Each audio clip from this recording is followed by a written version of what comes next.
dear respected teacher, dear noble community.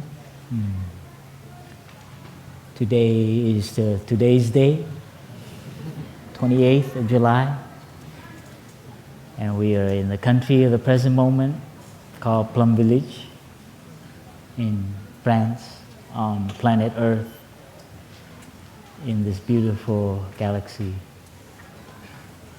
floating through the cosmos, enjoying life, trying to make the best of this life that we've been given. There's no manual to being human, no manual for being a parent.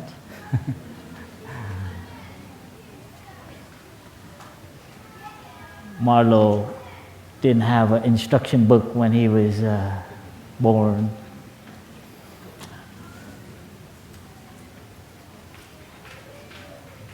Marlowe will grow up knowing Plum Village, and that brings a lot of happiness. Many of the teenagers also were little kids when they I see some of them, they're now young women with beautiful hair, beautiful growth, like bamboo shoot. When they become teenager, they shoot. This is our future, to see the teenagers standing up here, sitting up here, touching true friendship, brotherhood and sisterhood. It gives us a lot of hope and a lot of faith in our future, our human family.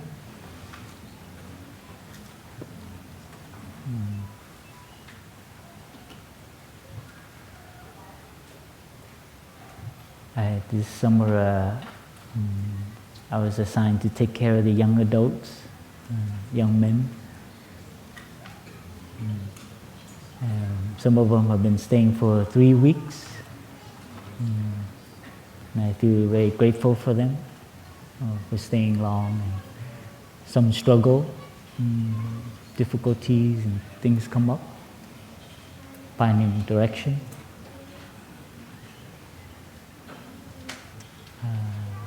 The Buddha, when he was young, he was around maybe 25, between 25 and 29. He took to the road when he was 29. But I believe before that, he struggled a lot. He had a lot of conflict, a lot of maybe question and doubt, probably. I share that because I had that too, as a young person, growing up and seeing your parents struggle with suffering, struggle with making a living. His father was a king and had to deal with politics, and so sometimes I like to think of the Buddha like now, as a young person. Maybe 22,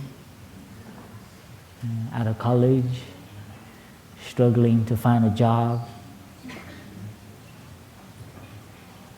losing faith in the political and social structure that is set up, seeing many young people suffer, suicide,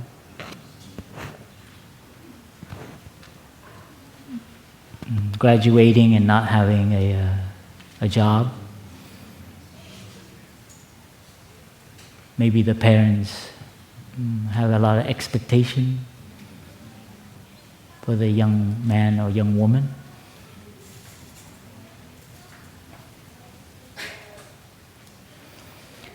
So I like to reflect that because it brings the Buddha very close to me. I can feel his, I can feel our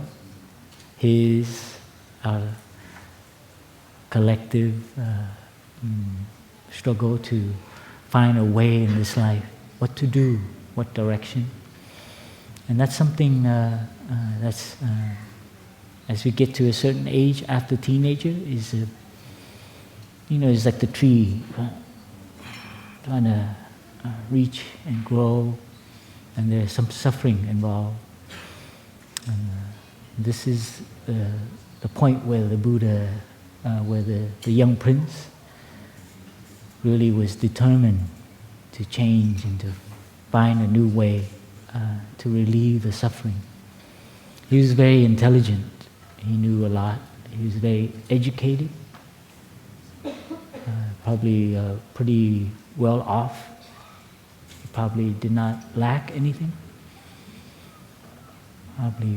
Probably abundance, probably in his family, and maybe suffering because of that. There's a kind of suffering of having everything, because it makes everything numb, and you don't appreciate the stimulation. No longer, you're not satisfied with that kind of comfort. I think Sister Chung Đức mentioned about that, the beginning of a quest, looking for a spiritual path. And I think this is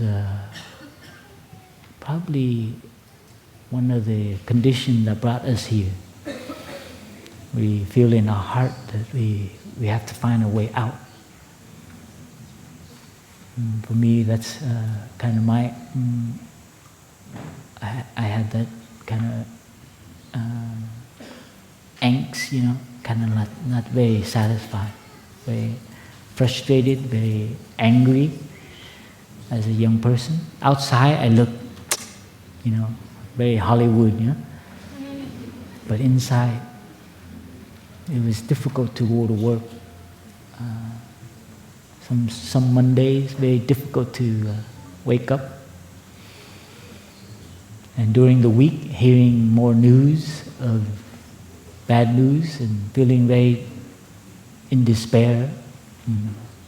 I remember crying one time driving on the LA freeway because the sunset was right over and we were stuck in traffic and someone made a wrong move and everyone honked. It was collectively, I remember this moment. And I cried. Because why are people so mean? It's just... And I remember the sunset.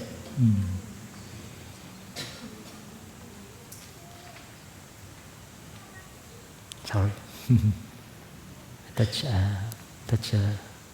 See the suffering? They call it urban angst. You don't know where it comes from. But it comes from the collective energy of the city. It's a kind of suffering that we all share, huh? And we need to recognize that it's also in us. And we have to find a way to not to continue that energy. And that was my determination. But it's so difficult. I was stuck on the fourth lane, There's 4 lanes and I'm all the way in the left and there's no way out. Everybody moves like this. And people honk. And that kind of anger really, I was like, God, why do people have to be so angry? Jeez. Because I didn't want to be angry, but I was beginning to be angry at their anger, You see? That's how it works. That is the young man who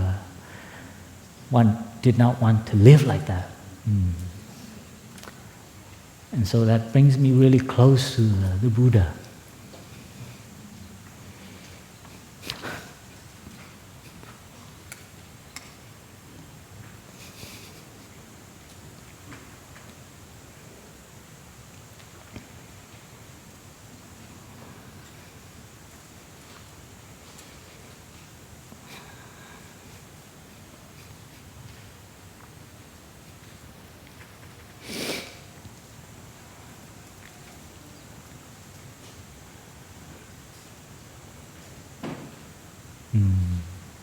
Marlowe is in me.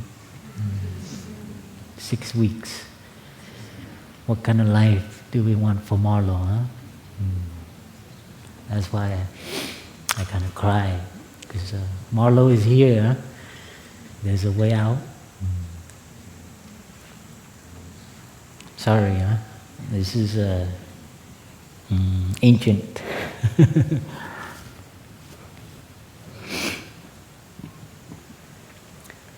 And so we are not alone.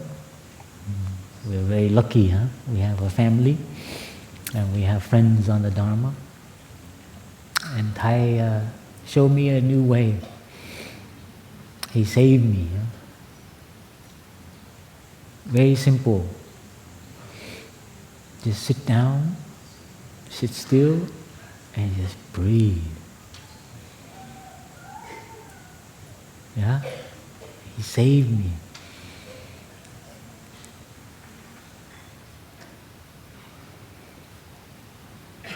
I learned how to take care of my anger.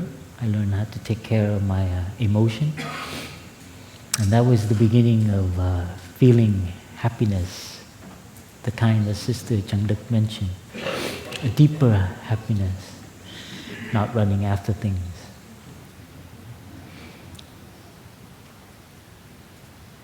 So the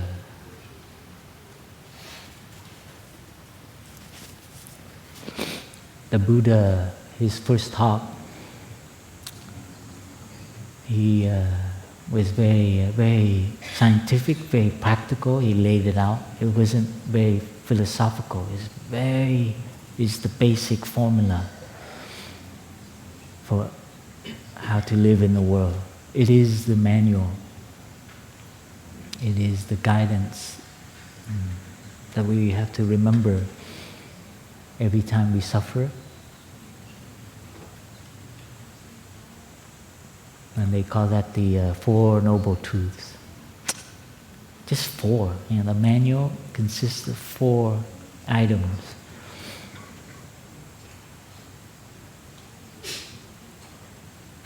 The first item is there is suffering.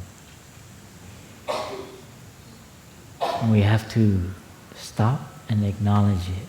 That's what sitting down and being still and to take care of yourself and take care of your suffering.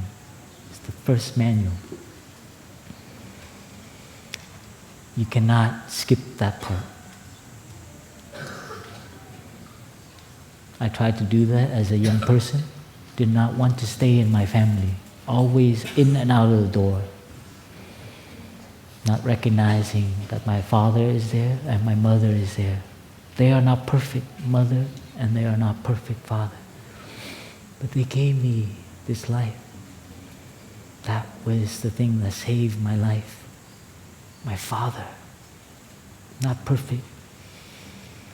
But he gave me my eyes. Thank you, Father. He gave me my heart that is beating.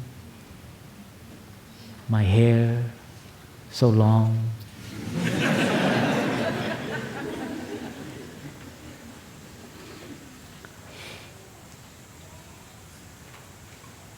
And when you can stop and touch your suffering, it's beautiful. That's why it is called noble. When you suffer, you go deep. You're not going around trying to promote your personality. When you suffer, you go deeper. That is what makes it noble. No more running. So suffering can teach us, it can help us understand. And it's through suffering that is compassion comes up. Compassion, the substance of compassion is suffering. This is the feeling I felt for the first time for my father, for the city of Los Angeles. for planet Earth, for the places that are in war, in poverty.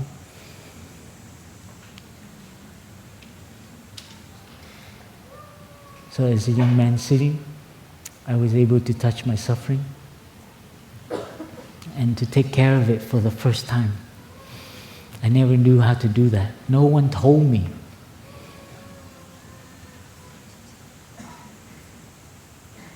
I remember crying at my first retreat, and I don't know why. When the brothers and sisters in Thai, they do Namo Bodha Quang Te Am, river flow. And I remember like my chest could not hold. And that's the first time I cried like that for I don't know when, how long. As a young man, you don't cry. I remember that first retreat. I cried, I think, almost every day, I think. I go in the forest and I cry, and then I come back smiling.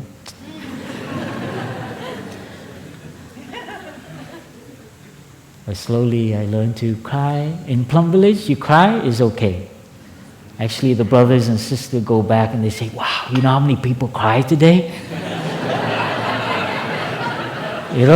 It's like, because we know it is not crying from sadness, it is a healing cry.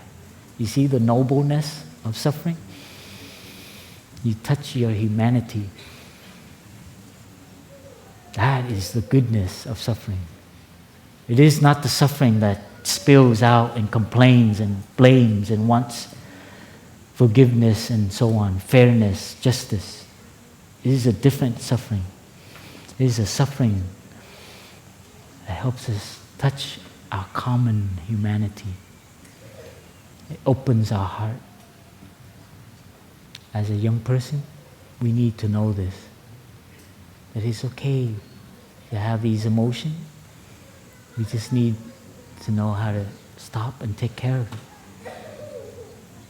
Might have feelings of sadness, angst, frustration, anger, blame. And we can sit and be with that. Following the breathing, slowly the feeling, the emotion calm. And then comes the next instruction of the 4-item manual. Is there's a cause for your suffering. It's beautiful, huh? So simple. There's a way that we live, the way we speak, act, behave. I had a lot of ideas about my father, about society, about people. Every day I listened to the morning news in the car for 1 hour, more than 1 hour, before I come to work. There's no wonder I come to work very not happy. Before I even go to work, I am already in the car. So there's a source of our angst. And we need to look at how and where it comes from. And the Buddha has shared that everything needs food. Not just plants and living things, but our own suffering. What do we feed to our suffering? The way we think, the ideas we have, and we hang on to it, and we feed it. This is what I did with my ideas about my father. I feed it. I hear his voice, I feed it. This is him again. This is how our anger and our suffering grows. So we need to understand that. Where and how we are feeding our suffering. The second. The third one is actually the third one is, once you sit, and you feel relieved, you touch the third. It's not like the end of suffering, it's a kind of relief. Wow, there is relief. There's a place where it feels okay. It's a kind of happiness. It's a kind of stillness with it, and it is a source of peace. You know, Sister Chang Đức talked about joy, happiness, and there's a state of peace. That's a wonderful state. There's no suffering, there's no happiness, and it's okay. You're just with your breath, and you're at peace. You're not running after happiness, and you're not running away from suffering. You see, we have the wrong idea sometimes that we need to get rid of suffering, remove it, run away from it, and to pursue happiness. This is also a source of suffering, because our ideas of happiness might not be so correct or not adaptive enough for our situation, so we become frustrated. So some of us come into relationship, into family, and conditions will change.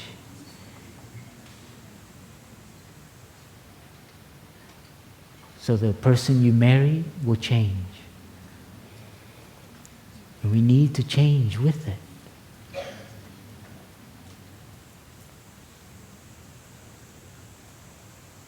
Our ideas of our Father, we don't allow it to grow.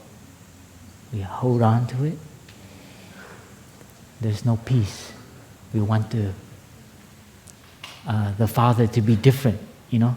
Then I will be happy. We want our relationship to be different. Then I will be happy. So this pursuit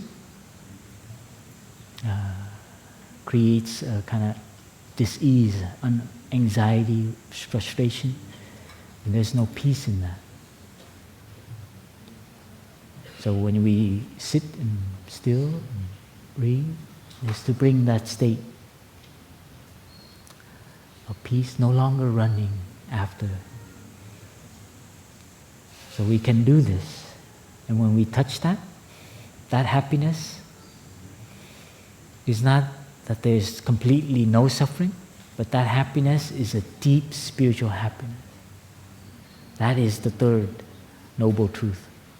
That there is a way to handle it, to find relief, to be appeased with it. Even if you have it, even if the baby cries, you can still hold the baby and not be frustrated. That is our suffering. When we're with our suffering, we don't have to get rid of it, just be with it.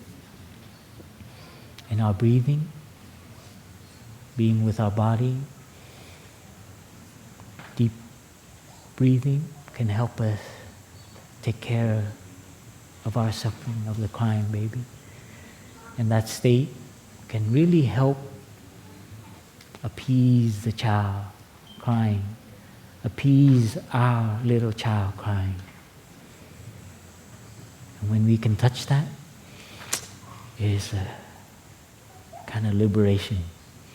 We're no longer, struggling with this emotion, but we accept the emotion. We accept what is happening with us.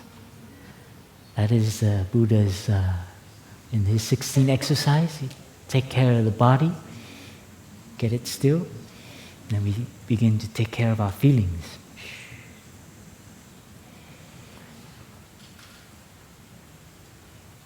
And again, that also has a path. That's the fourth noble truth. That our happiness, our peace, also has a source. And that right there is our manual. And the Buddha laid it all out, called the Eightfold Path. He was so practical, you know. He didn't want to create a philosophical description of how the world works. He wanted to relieve suffering. He saw it in himself. And he just wanted to find out a way to really be at peace so that his child, Rahula, can really have confidence in him. He was not abandoning his child. He wanted to find a way so that his child, Marlo, can have a way when he confronts suffering. Because he knows that there is going to be suffering coming. There's going to be struggle, misperception. There is a way to handle that. And he called it the Eightfold Noble Path, the Noble Eightfold Path. And so I will briefly review that for us to know how to maintain this awareness. There's an instruction. The Buddha discovered the instruction. He basically probably, maybe I'm making it up, but he probably asked us, like, you know, nobody told me how to do this. And he went around asking all these great teachers. Some of them did meditative and yogic practice. Some of them did, fire prayers. Some of them did even very, denying the body, suppressing the body, food and so on. So to elevate the mind. So he went around, he tried to find somebody. Can somebody give me a manual how to do this? How to be a father, how to be a wife, a partner, how to be a young teenager, how to be a young adult. So this is what the Buddha was looking for, find a way for relief. And I remember Thầy shared it very clearly.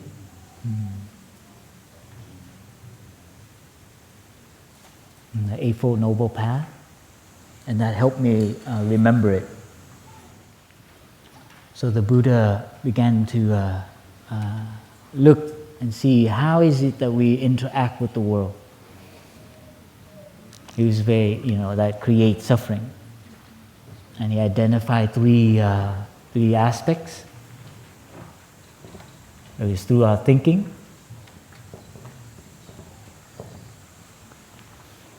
through our speech, and through our action.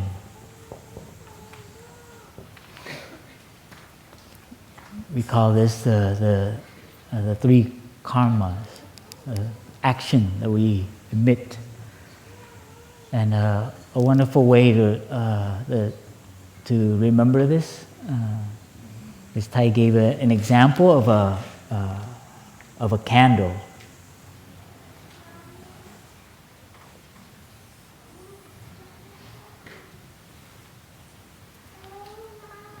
A candle, when it's burning, is emitting, is alive. The candle is alive, right? You light up a match, and it's radiating out.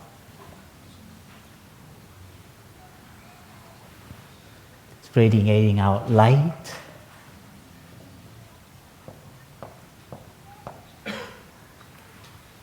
shining out. Radiating out warmth, the heat.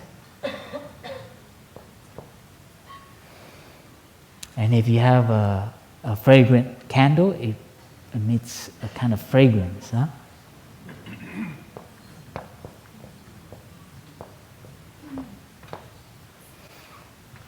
And this, when I first heard Thầy share about the candle, it really resonated with me. Like, imagine yourself as a candle. And every day, every moment, you interact and you radiate that energy. When you speak, your energy is being expended, right? You eat food, you drink, you get energy from edible foods. And where does that go? It burns and it comes out through our mouth as speech. Of course, breathing and so on. And warmth, fragrance. So it was very easy for me at the beginning to understand speech and action. This is bodily action, the things we do. And this is what you can touch. When you do an action, it creates an effect. But the hard part for me was the thinking as an action.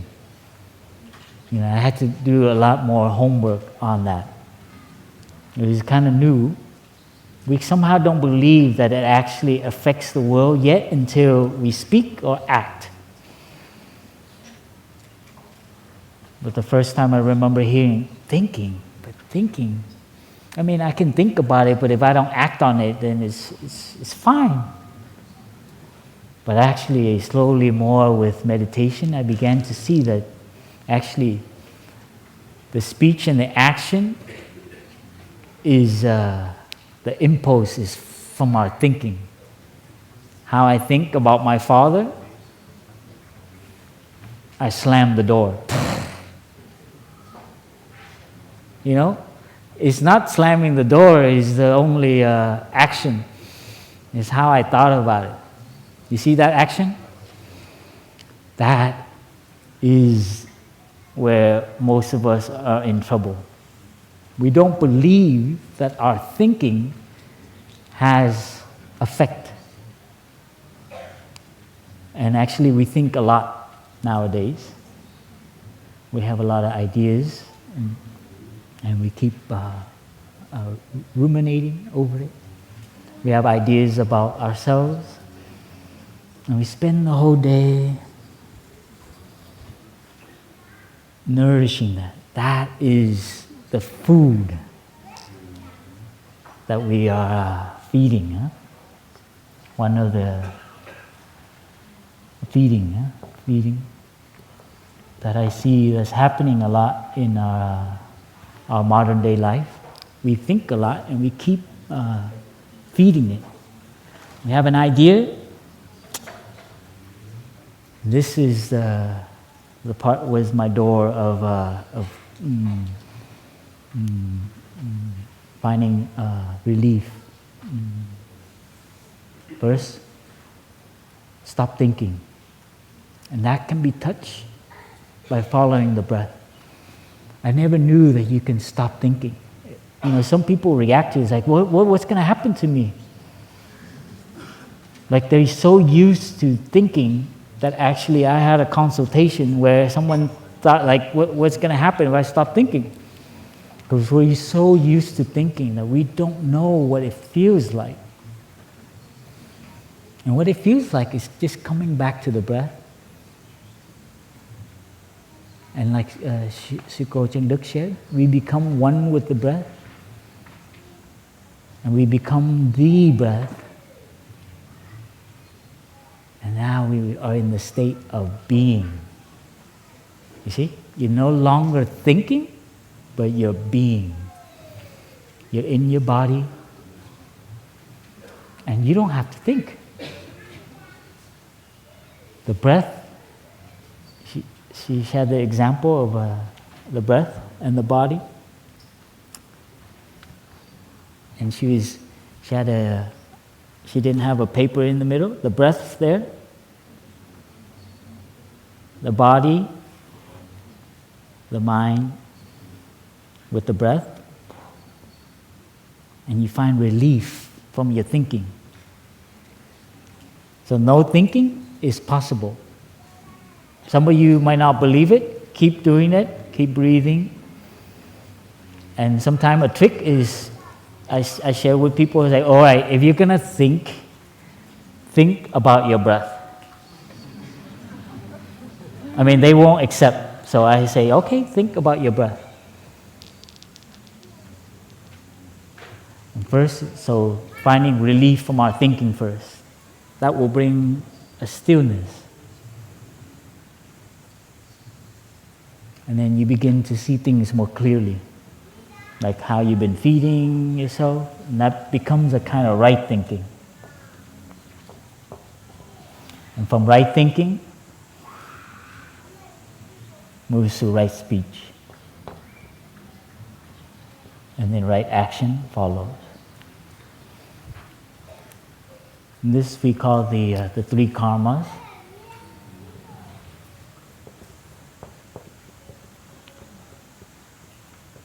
Karma just means action. The three actions.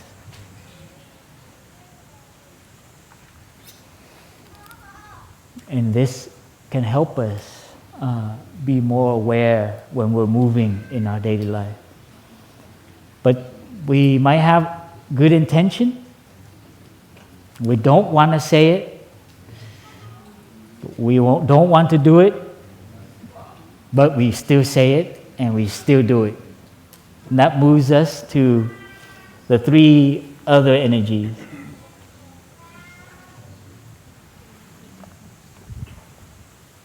The three other aspects of the path.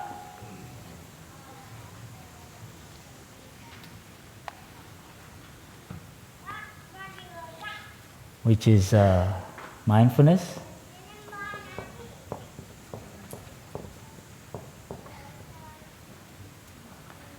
concentration,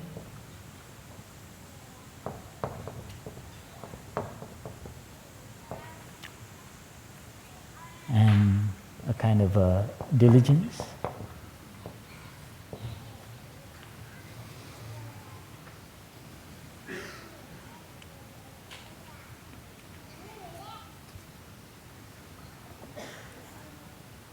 So back to the candle, what I learned from Thai is a great example, and I just wanted to share with everyone because it helped me in my training to see yourself as emitting. So the candle right here is like the present moment, is burning, and is emitting the three, and many other things. It's emitting water, moisture, and also soot, kind of like a kind of ash from the candle, many other things. But these kind of things affect us. And this is where karma happens.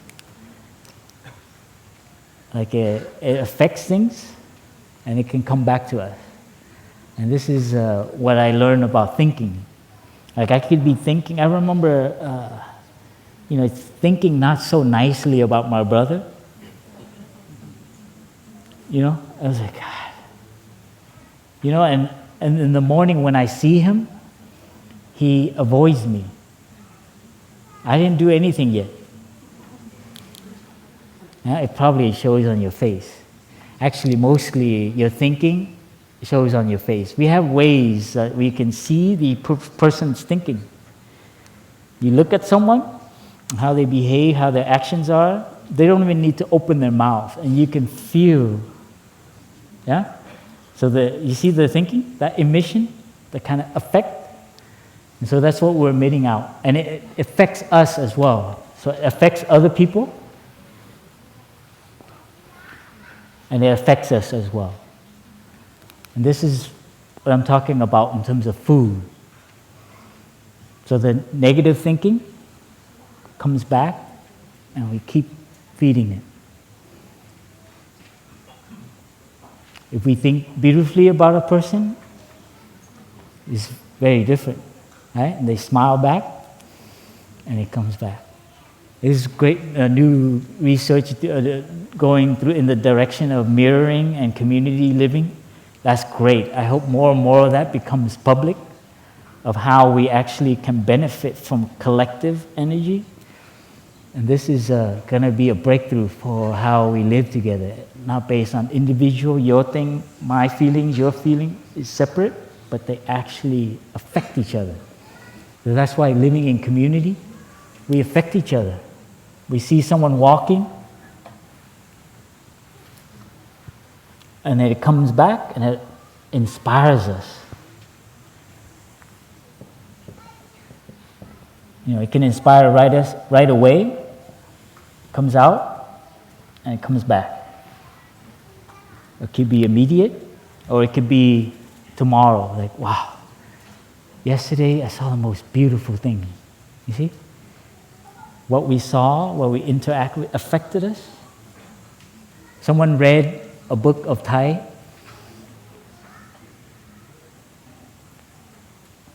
Just one book, and they come to Plum Village.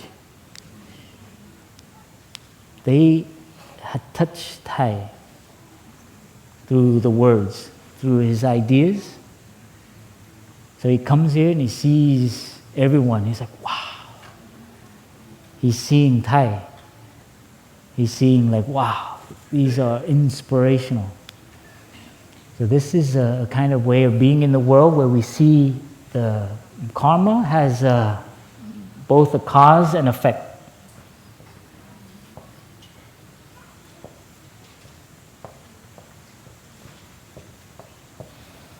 So when we act, when we speak, it is affecting people, but also our act and our speech is also an effect from other people. You see, in that moment, this really helped me a lot in how I want to be in the world.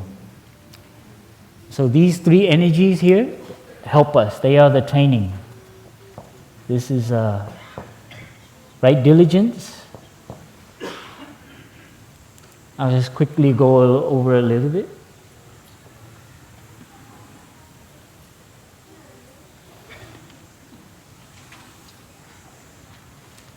Right diligence is the training.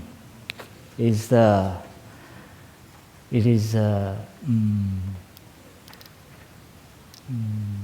to be learned and needs to be cultivated. There's 4 aspects to right diligence. And this is how it helped me to remember. So this circle represents our mind. I'm sorry, some of you might not be able to see. And down here is all our seeds. Is all our mental states, the potential for it to arise. Like you're not angry now, but underneath you, there's a seed of anger. And if I say the wrong thing, boop, it comes up. So easy to understand. The mind has potential for understanding, for love, for openness, but it also has seeds of jealousy, anger, frustration, blame, right?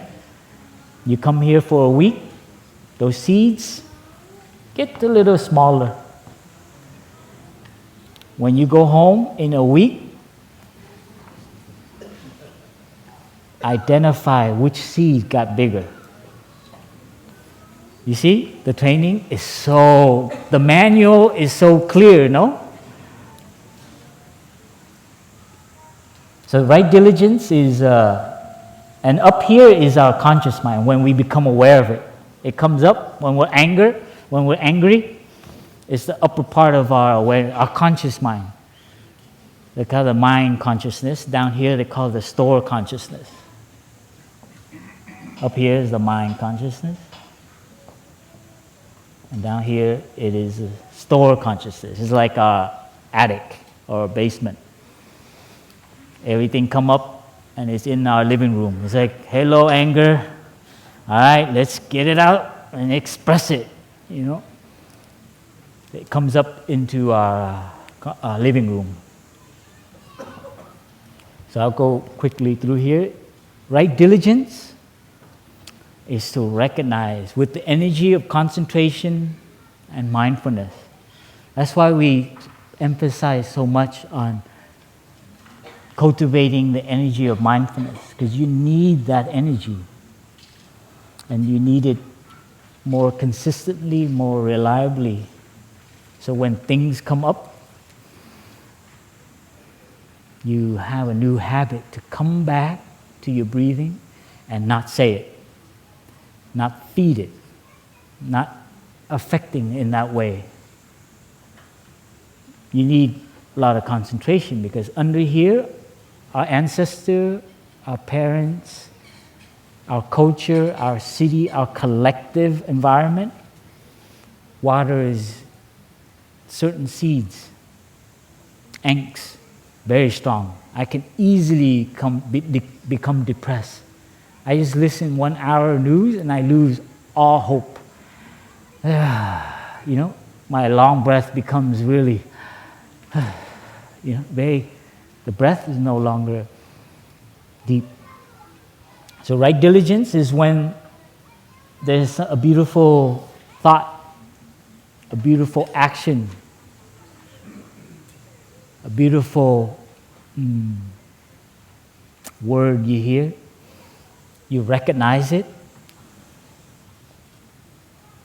and you kind of appreciate it, play with it, maintain it. Oh, that was so nice, what you just said. Thank you so much. I never knew that about myself. Thank you for watering that beautiful seed in me. So you keep it, you see? Very easy. So you feed your goodness, your peace, your compassion, your understanding. These are the wonderful seeds that come. And when you recognize it, take a moment, breathe, and take care of it. Like the flower you see on the road, stop. Wow, there's flowers. See? Take a moment, or things are good about you. You have them, but we have not recognized them. We only see the negative things about us because of our family, our brothers and sisters, our friends. Maybe they water different seeds, or we're very competitive and we want to be perfect, therefore we don't see our good qualities.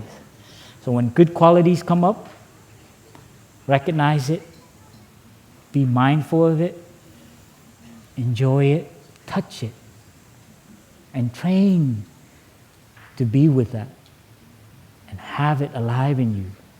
That is the gift of your parents. Not just the anger, frustration, and they also gave you wonderful qualities.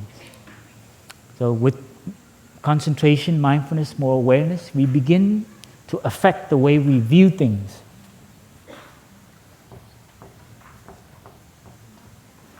And slowly with the practice and seeing how things work, we begin to have a more wholesome view, a holistic view of our suffering and our happiness. We're not completely useless and mean, and we have these ideas about ourselves. We're shy, we don't like this, we put ourselves in a box. And sometimes that is very harmful. We have views, we have ideas about ourselves that we won't let go. So with the practice, we begin to see there's positive things happening. And sometimes we also are not our best. When the breath becomes tight, we all know that. Become more, you hold it, huh? Those are the ones that really need a lot of concentration. Because usually you have that in your mind, it's going to go into your thinking, and it will hurt. So when we recognize there's a not wholesome, a kind of blame come up, we need to also recognize that it's a source of suffering. You need to go take care of it. So the energy of mindfulness is the key to the training. It is the farmer that sees the land of his mind or her mind and selects which plant to take care of.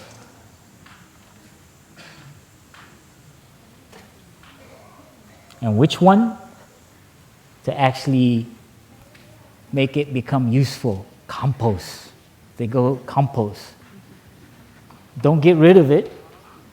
They have a role to play. So you bring it back down, and it will feed understanding, compassion.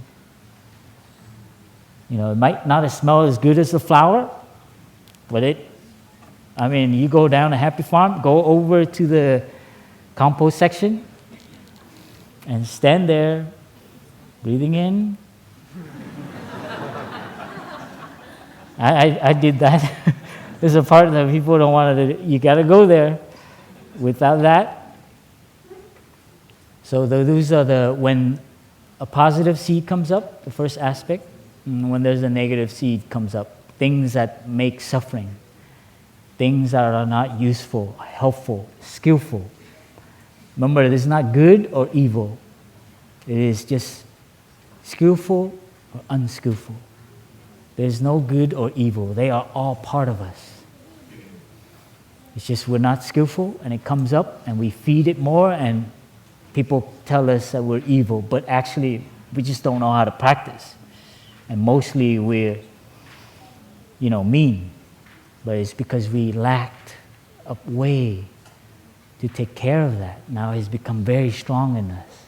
So that unfortunate person is not evil. They just did not have a chance to meet a practice to reduce that anger. So these are the two. And when the third aspect is when they are latent, they are not being taken care of. The good qualities about you. You're very kind. Make opportunities. Offer something to your colleagues because they think you're the scary one. They want to avoid you. But you're more than that. So bake a cake and bring it and offer them. Do something that that you haven't done for a long time for yourself. Oh, I don't deserve that. I don't have time for that anymore. Those little things that you are neglecting is the source of your suffering. You're not taking care of yourself. You love to do it, but you think you have no time. But prioritize and make that come up more. So this is a wonderful way to live. You do things to take care of yourself. And the fourth aspect of right diligence is you have, negative things that are not so helpful. You know it. You don't go there. You're easily to crave for sensual pleasure. Don't go there. Don't stay up late at night. Very practical. It's very, it can be done, it can be done. It's not like something you have to believe.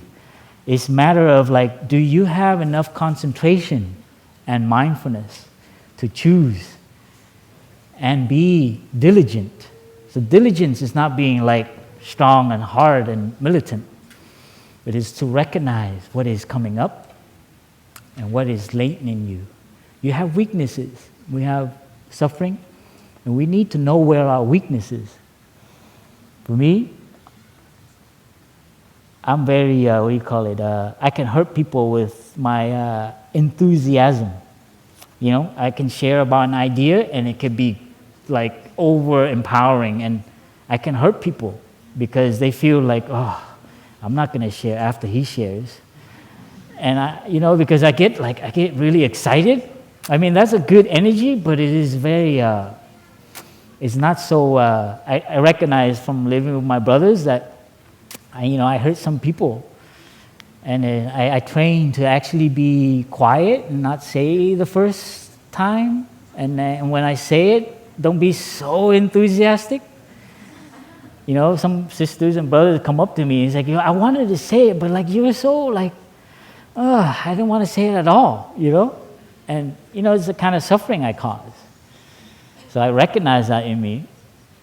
And some of you might not think that is a negative seed because we come from a culture where you have to, say what is on your mind and stuff. But Anyway, this is just my own kind of suffering. I don't like to, I like diversity, and I want to hear people and learn from them. And so I'm training to just chill out. You know, you don't have to be always coming up with the good ideas and right idea and the first one to say it. You know that one? I come from that culture. Los Angeles. Sorry, if you're from LA. It's very, it's very subtle. When you start to train, you see there's so many subtleties of suffering. And the training of mindfulness helps us become very considerate. When you move into a room, when you cross people, you know where your butt is, and you're not hitting people, and there's certain cultures when they cross you, they're very like, in India, they put the hand in front because they're kind of like intruding in your space. It's so beautiful. In Bhutan, the way they're aware of energy is amazing. Like, they don't cross in front of your face like this. It's like, it's a rude action. So when you do that, you have to kind of like go around from their center line. It's beautiful, huh? It's mindfulness. I mean, it's cultural, but it is, if you're aware of it. It's like, here it's like the seat, it's like, oh, please sit. It's so gentle. So our actions, our speech, and our thinking, they come from our views about the world.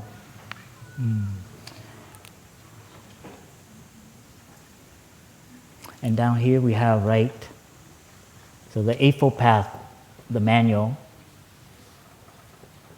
I like the word right livelihood.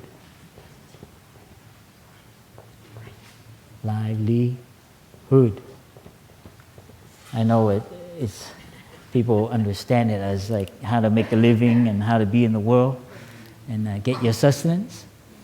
But I switch my mind and I see it more like how to bring more life into your life. How to be more alive. It's not about working so you can live and make a living, but how can you be at work so you are alive?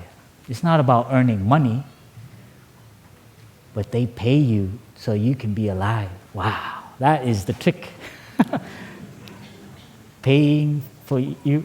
There's like a whole movement now to try to give you universal salary so you don't have to go to work. And eventually you figure out, it's like, actually, now I don't have to work. I'm going to do what I want. That is a great idea. But I don't know if that's going to happen. But it's beautiful, huh? But what it reveals to us that our culture needs some correction. And so right livelihood is a way of living through these different energies, pathways, so that you feel more alive. Because you got one life, and it is this candle. How do you want to be in the world? How do you want Marlowe to experience the world? There are other candles. Many candles, right?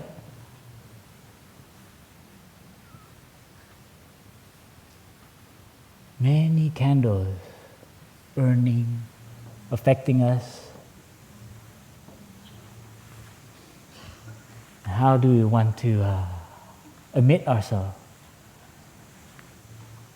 So there was a period when I trained to actually, be the candle. And so you become very aware of your speech, your action, and your thought. How to bring your thought so it's bring more kindness, goodness. You train like that. They don't get along with you, but you don't have to have a thought that is judgmental. Why? Your father is like that, but why do you have to add on to it? He is like that. not because he wants to. She is like that, not because they want to. This is what saved my life. To begin to see that you have a choice. You can be free. It's like, wow, it takes training. You know, I'm partially, minusculely, kind of like some freedom, but mostly not free. But heading in that direction, that's why it's called the Eightfold Noble Path. Oh, I love that. I love Buddhism. You don't have to get there. You know, you just have to be on the path. Just, you see, that's what I love about this practice, because it's no like, I have to get there to this ultimate like me, but I just need to be on the path and training in these 8 ways. How I affect the world is output.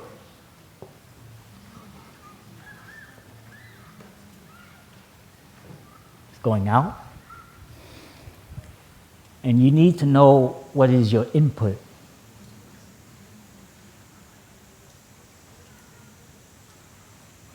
And I think Sister Yaki mentioned a little bit. You have to find the source of what is coming in through your eyes, your ears, your nose, your tongue, your body, and your mind. This is the root, what you feed it. Input, what you eat, what you see, the impressions on the internet and the movies, the news you hear, the thoughts you harbor. The thoughts are the most difficult one. That's why right view, which Thai has sometimes called it insight, is the path, the axis of Buddhism. It's about changing views, removing our view, letting go of our view is the most difficult.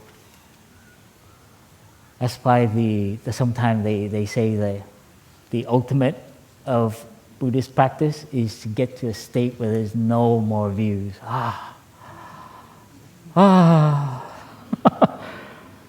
don't have a view. No opinions. I accept myself as I am. I'm not the greatest, but I'm not a loser. That's kind of a view too, but but isn't that a state of peace? It is a possibility. And our ancestor, the Buddha, and many, many have touched that. They've discovered the source of it. Your karma is in your hands. You see, what comes to be has a cause. The Buddha shared, and Thai loves this statement. This is because that is. Just need to remember that. And you won't blame anybody. He's like that because I'm like this. The world is like this because we are like that. You might not believe it, but you will touch the interconnection. What is there in this world that has no relationship, that is not connected? This podium, wood, it didn't come from just nothing. It was created. It has relationship, interconnection. The flower was picked from a garden, watered by somebody who was given birth. But try to find something solely independent. No connection, no relation. This is the thing that the Buddha discovered. The view of a separate self is the source of all our suffering. Our identity, our personality, me, this is who I am. That view is changing, is flowing. Your feelings, your thoughts, 10 years ago is different. How you saw yourself 20 years ago is different. And if it's different 10 years ago, 20 years ago, in 5 years, are you sure? How about in 1 year? 6 months? How about tomorrow? Your feelings will be different. Your thoughts will be different. After Plum Village, you go home, you will look at something a little differently, hopefully. You will appreciate something that you've never appreciated before. Oh, your colleague. You appreciate them in your company. You say something that waters their good seeds. See, the other candles, they also need food. And as practitioners, now we know how to practice. There's no excuse. Sorry, you suffer. There's a way to take care of it. Don't run from it. And if you can touch that, you can see it in the other person. They don't mean to. And look for the goodness in them.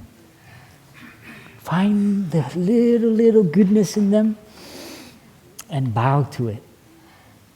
Touch the earth to that little goodness in them. They have it. You sit and you meditate on them, their family, how they grew up, and touch the goodness even in someone who is hateful. This is our path, our relationship.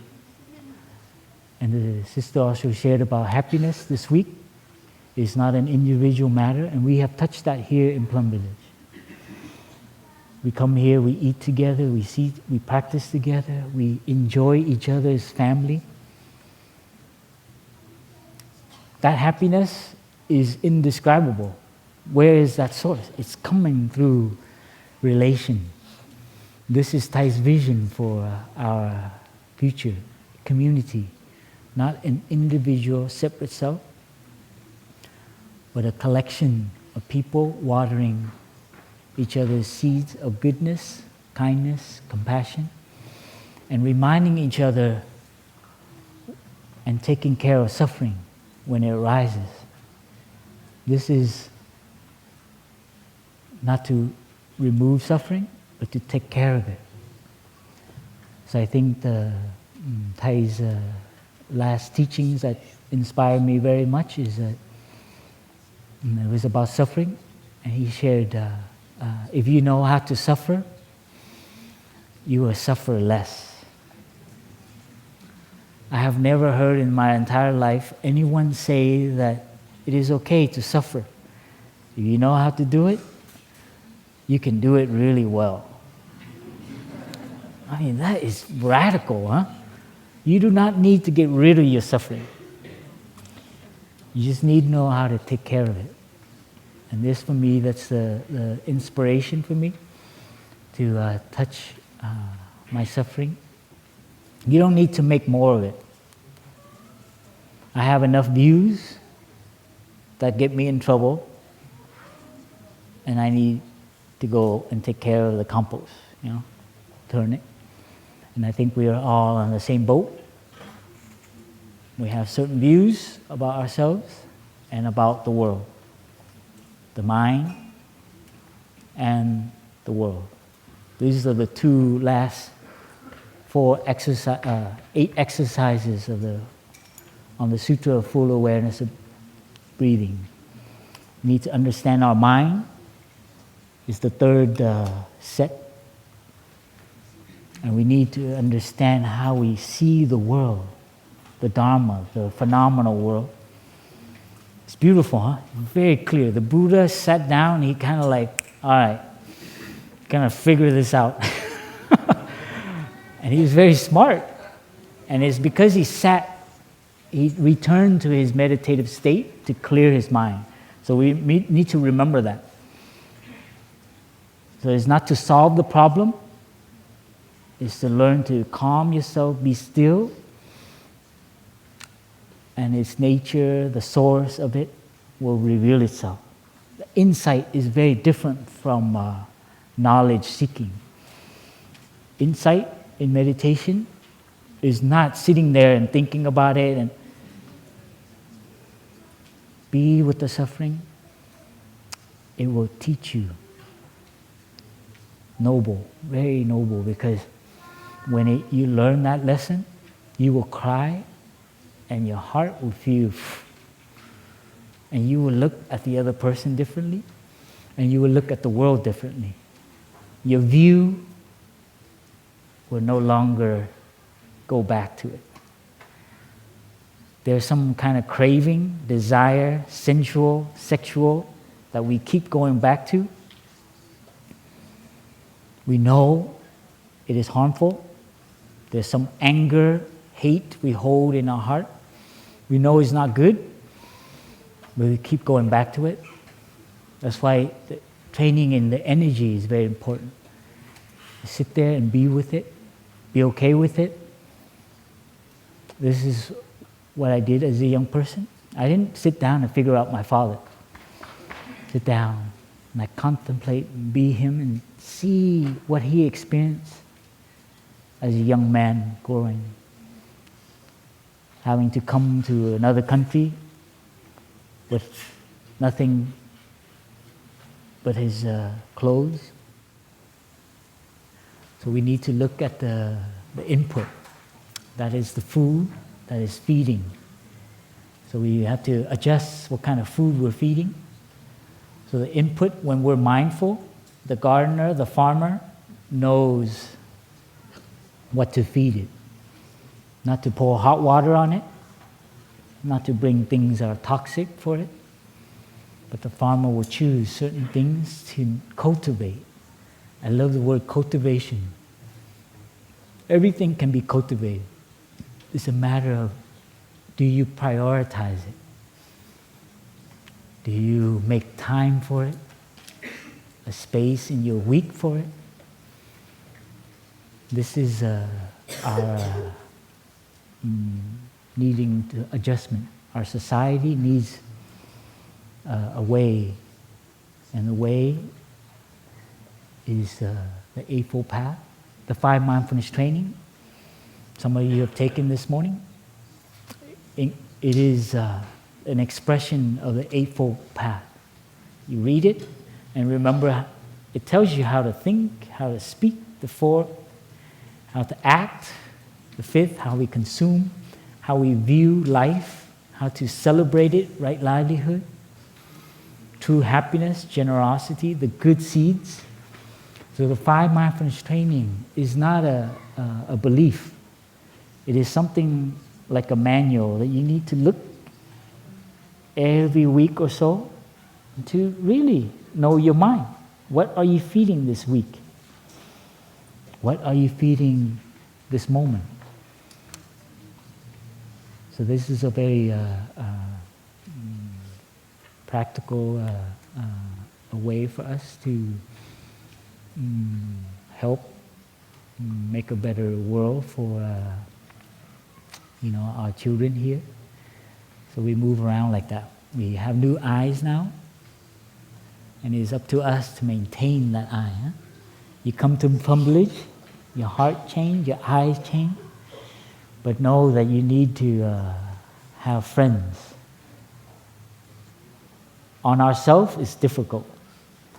So please find friends that practice the diligence, that water your good seeds, doesn't water your negative one, that waters their own good seeds and not their negative one, and know how to take care of their anger. So we need that kind of support. And that's why Sangha, that's why community is very crucial for our next century. It's been too self-oriented. My garden. Forget about yours. This is something needs training though.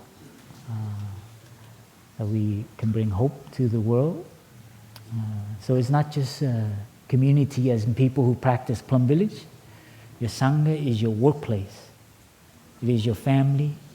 It is your children. It is on the bus, on the subway. You sit there and remember that people are suffering, and you can do a little tiny thing, something on the subway.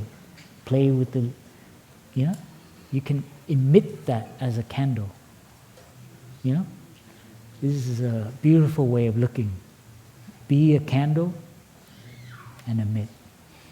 And when that candle burns down,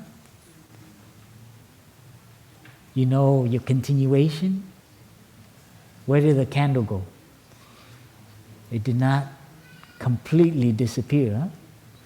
All the warmth, all the light went into the children, your speech, your ideas, Thai's books, his YouTube videos.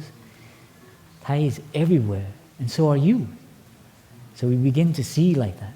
You see that how we interact with the child is our continuation. So when this body goes, you have to think of all those children that come to Plum Village, all those families, all the monks and nuns that touch you. You see, that is right view. That requires training, because we really want to protect this. So please go home and enjoy your practice and find support, so that we do not need to do this alone. And if you ever do kind of like need to restart the candle, Plum Village is here, and you can you come here and just lean over and your candle light again. Okay. This is Thai's vision too for Plum Village. Is a place to, because it's tough. I lived in the city, and please build community for us, and invite the monks and nuns, invite lay friends to come. Well, thank you for listening and for your practice.